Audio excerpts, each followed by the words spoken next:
1년 이하의 징역이나 300만 원 이하의 벌금으로 처벌받게 되는데요.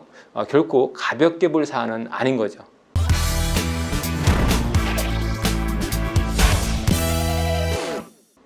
안녕하세요. 김신철 변호사입니다.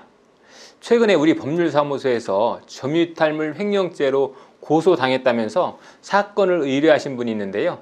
그 사건의 내용은 피고소인이 집 근처 쓰레기 분리수거장에서 외관이 깨끗한 갈색 가방 하나를 주었는데 이게 아파트 쓰레기장 근처에 떨어져 있던 가방이죠. 그래서 누군가가 이 쓰레기로 버린 줄 알고 주웠다는 겁니다. 근데 이 가방을 집에 가져와서 열어보니까 그 안에 여성이 쓰는 화장품과 지갑이 들어 있었고요. 그 지갑에는 신분증과 현금이 들어 있었다고 합니다. 그렇다면 이거는 그냥 버린 물건이라고 보긴 어렵겠죠. 그러면 이 가방은 쓰레기장 근처에서 누군가 분실한 물건이다 라고 이렇게 봐야 되겠죠. 그런데 의뢰인이 이 물건을 관리사무소에 전달하지 않고 본인이 그대로 가지고 와서 보관을 하고 있다가 이 문제가 커진 사건인데요. 해당 가방의 주인은 경찰에 분실 신고를 당연히 했고요. 주변 CCTV를 통해서 누군가가 잃어버린 가방을 갖고 가는 것을 포착해서 고소한 그런 사안이었습니다. 이 경우에 피고소인에게 범죄 사실이 인정된다면 점유이탈물 횡령죄가 성립할 수 있는데요.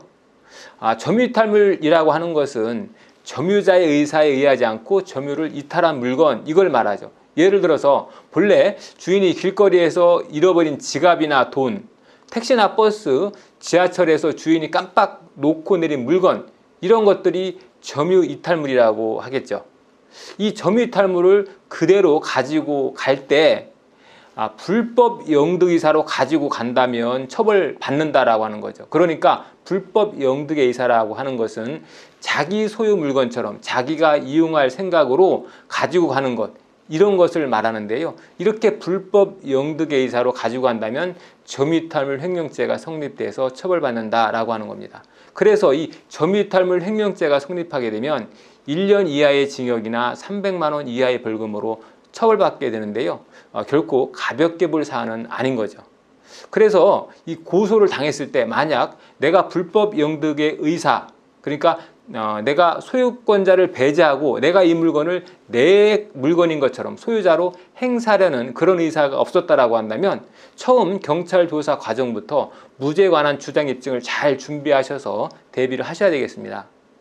참고로 이 유실물이라고 해도 무조건 점유이탈물 횡령죄로 처벌받는 것은 아니고요. 경우에 따라서는 절도죄로 더 중하게 처벌받을 수도 있습니다. 물건을 잃어버린 장소가 도로나 지하철, 아파트 단지처럼 특정인이 관리한다고 보기 어려운 그런 장소, 그런 장소의 물건은 점유이탈물이라고 봐야 되겠죠. 그렇지만 그 장소가 화장실이나 택시, 당구장처럼 그 장소가 특정 타인의 관리하에 있을 때는 그 물건은 점유이탈물이 아니고요. 그곳 관리자의 점유물이 되는 거죠. 그래서 이런 경우에는 유실물 횡령이 아니라 절도죄가 돼서 절도죄로 처벌받게 되는 겁니다. 그러니까 물건이 그 유실된 장소가 타인의 관리하에 있다라고 하면 이때는 점유이탈물 횡령이 아니라 절도죄가 성립되고 타인이 관리하지 않는 장소다라고 하면 점유이탈물 횡령죄가 성립한다는 거죠. 절도죄는 6년 이하의 징역, 1천만 원 이하의 벌금으로 형량이 굉장히 높죠. 점유이탈물 횡령죄보다 굉장히 높은데요. 그러니까 이런 장소에서 함부로 타인의 물건을 습득하시면 안 되겠습니다. 또 길거리에 있는 지갑이나 가방, 카드 같은 물건들도 버려진 것으로 보일지라도 함부로 취득해서는 안 되는데요. 특히 가끔씩 카드를 주었는데 이게 되는 카드인지 안 되는 카드인지 확인해 보기 위해서 근처 자판기 같은 곳에 가서 커피를 뽑는다든지 또 소액 결제를 한번 이렇게 해보는 분들도 있는데요. 이렇게 되면 굉장히 위험합니다. 이런 경우에는 절도죄 플러스 신용카드 부정사용죄나 사기죄가 또 추가로 성립합니다. 그래서 타인의 카드는 줍더라도 절대로 결제 시도를 하시면 안 되겠습니다. 오늘은 점유이탈물 횡령죄와 유실물 절도죄에 대해서 한번 알아봤습니다. 김신철 변호사였습니다. 감사합니다.